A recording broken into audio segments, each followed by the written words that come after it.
हमारा next concept है mathematical representation of vector product. इसमें हम मैथमेटिकली वेक्टर प्रोडक्ट को कैलकुलेट करना सीखेंगे। माना कि ए वेक्टर और बी वेक्टर को उनके कंपोनेंट फॉर्म में एक्सप्रेस किया गया है। जब हम इनका क्रॉस प्रोडक्ट करेंगे तो इसका रिजल्ट क्या होगा?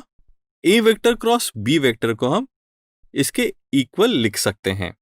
अब स्केलर प्रोडक्ट की ही तरह यहां पे हम a1 i कैप को b1 i cap plus b2 j cap plus b3 k cap से, a2 j कैप को हम b1 i cap plus b2 j cap plus b3 k cap से, और a3 k कैप को हम b1 i cap b2 j cap plus b3 k cap से cross product करा लेते हैं, जिससे हमें a vector cross b vector की वैल्यू इसके इक्वल प्राप्त हो जाती है।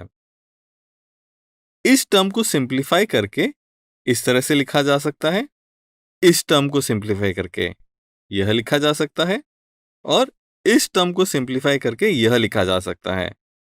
इसे सिंप्लीफाई करने पर हमें यह वैल्यू प्राप्त होगी, और इस टर्म को सिंप्लीफाई करने पर हमें यह वैल्यू प्राप्त होगी, एंड जो थर्ड टर्म है उसको सिंप्लीफाई करने पर हमें यह वैल्यू प्राप्त होगी। अब हमें पता है that I cap cross I cap, J cap cross J cap and K cap cross के कैप की वैल्यू 0 के इक्वल होती है। I cap cross J cap cross के cap and K cap cross I cap की value respectively के cap, I cap and J cap के equal होती है। एंड आई कैप क्रॉस के cap, J cap cross I cap and K cap cross J cap की values respectively minus J cap, minus K cap and minus I cap के equal होती हैं। इन terms में सारी values put करके solve करने पर हमें मिलता है 0 प्लस a1 b2 के cap plus a1 b3 minus J cap. इन टर्म्स में वैल्यूज पुट करके सॉल्व करने पर हमें मिलता है a2 b1 minus K cap plus 0 प्लस a2 b3 आई कैप, और इन टर्म्स में वैल्यूज पुट करके सॉल्व करने पर हमें a3 b1 j cap plus a3 b2 minus I cap plus 0 प्राप्त हो जाता है। I cap, J cap and K cap के टर्म्स को एक साथ लिखने पर इस प्रकार से लिखा जा सकता है, जो कि vector a and vector b का क्रॉस प्रोडक्ट है।